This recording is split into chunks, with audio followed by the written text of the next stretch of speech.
Hi, everyone. Happy Wednesday. Welcome back. Today, Irene and I want to talk about some of the employment law updates that are coming up for 2023, and some of them already valid right now. So we actually wanted to talk about some of the things such as salary threshold increase.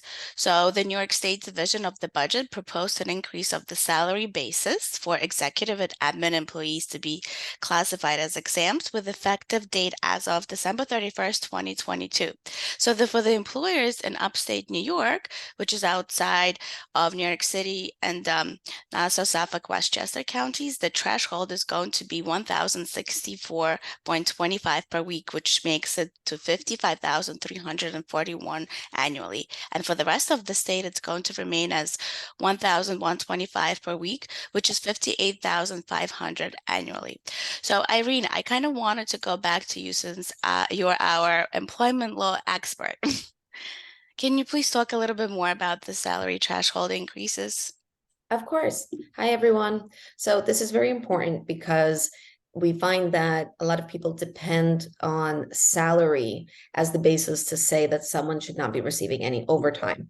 And what some of my clients who get in trouble with this will say is that because the person received a steady salary and they signed to receive a steady salary, that was the agreement, that you don't have to count any overtime for them. And the reason why this is concerning is because if it falls below what the exemption threshold actually is, that is not going to be a relevant defense if there ever is a claim or a case. And so each state has their own exemption. So the number that you have to reach for you to be able to actually claim that exemption and defense there.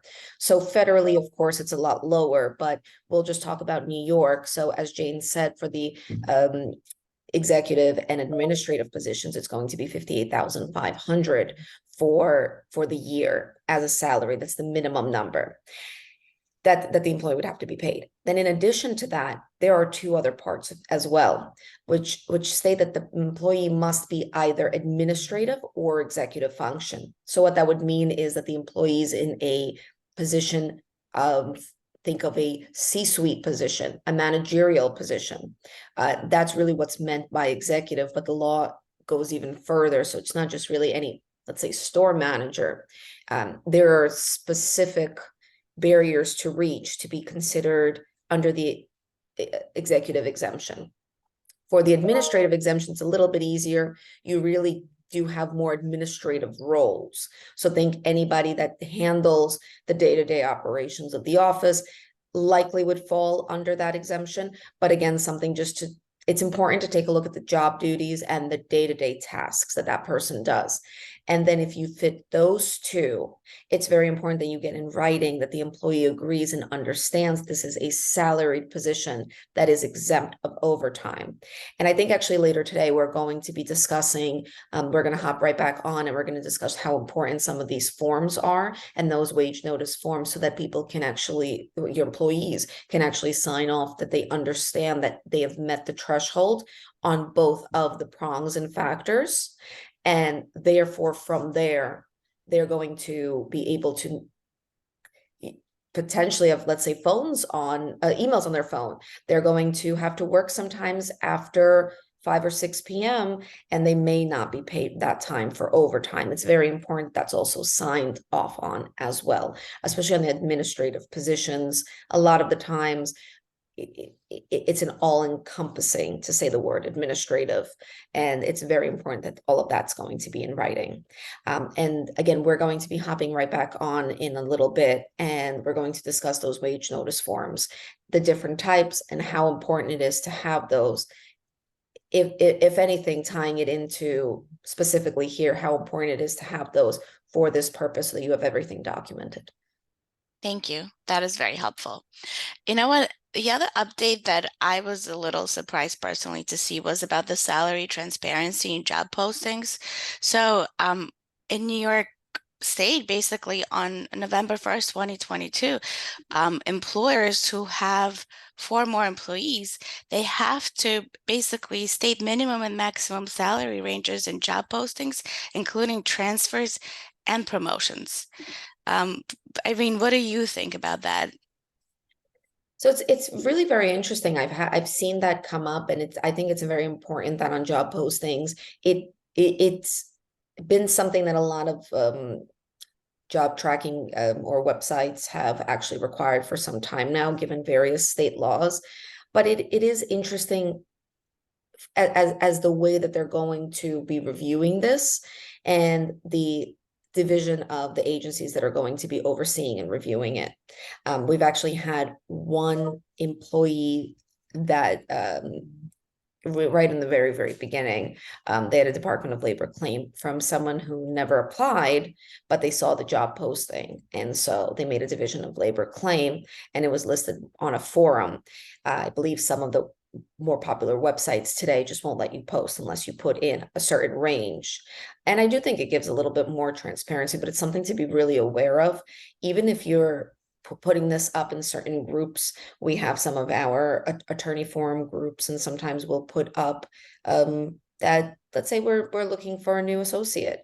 It's very important that even something like that, even if you're sending this over social media, that there is going to be a range in there, because this is something that will be investigated and reviewed, and it may be under the Department of Labor, it may be under Department of Consumer Affairs. Regardless, it's something that is going to be very important and is already officially part of the law. So definitely make Right. sure that that's in all job postings, even if they're not official postings or you don't look at them as official postings. Even if you send this up and you put this up on social media, sometimes you may put up a post or a story on various social media platforms and write in, oh, we're looking to hire. You put in the job position. Make sure that anywhere you put that in, anywhere on that posting, that you write in that range that the person would be paid. Right. Thank you. Will do. But you know what? Another interesting one that I saw, again, even from my standpoint, I'm a virtual business, and every time there was some sort of posting requirement, it never concerned my business. But now there's an electronic posting requirement which came into effect December 16th, 2022. And now everybody's required to either do it through the website or by email. We have to do those electronic postings. And now it applies to businesses like myself. I think post-COVID, a lot of businesses are, virtual, something that a lot of people are not really working, and people say, well, we don't really have to do any of these postings, right? It doesn't really matter to us because it just has to be displayed at the office site. So that has changed. Can you please talk a little bit more about it too, so you could explain it to business owners such as myself, so Oh, what we have absolutely. to do now? And we did a big overhaul on this as well, even just in our firm. It's very important that all the notices are now available electronically. You may see some websites that where next to where they have news and blogs, they may now have their notices, or a part of the website, they'll send their employees there. If you have an HR platform or software, make sure that all of the notices are now available electronically. The reason for this is because following COVID, a lot of people are working remotely, and the state really wants to make sure that everyone has access to all those wage posters, notices, and so on. There were a lot of also updates as well to the laws. So it's very important that those are available to every single person to review in office as well as electronically. Electronically, they have to be signed off on. Most of these do require an acknowledgement to sign that they have received them. And then physically, you're supposed to take these forms and replace those posters that you had with all of the electronic notices. And it's quite a lengthy packet as well of documents that are required.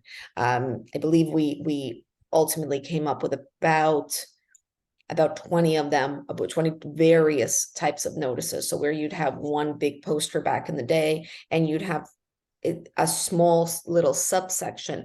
What we've done now is we've made sure that it's on one, all on separate documents with their own acknowledgement that everyone has received the notices, that they're available to everyone, as well as the hybrid or remote employees. They can see all of these.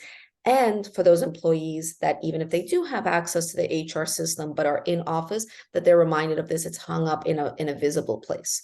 So really very important that those notices are posted and are available to everybody electronically as well. Thank you, Irene. This is very helpful. And I think we're going to speak a little bit later today and we're going to cover the rest of the updates. Absolutely. Thank you. Thank you, everyone.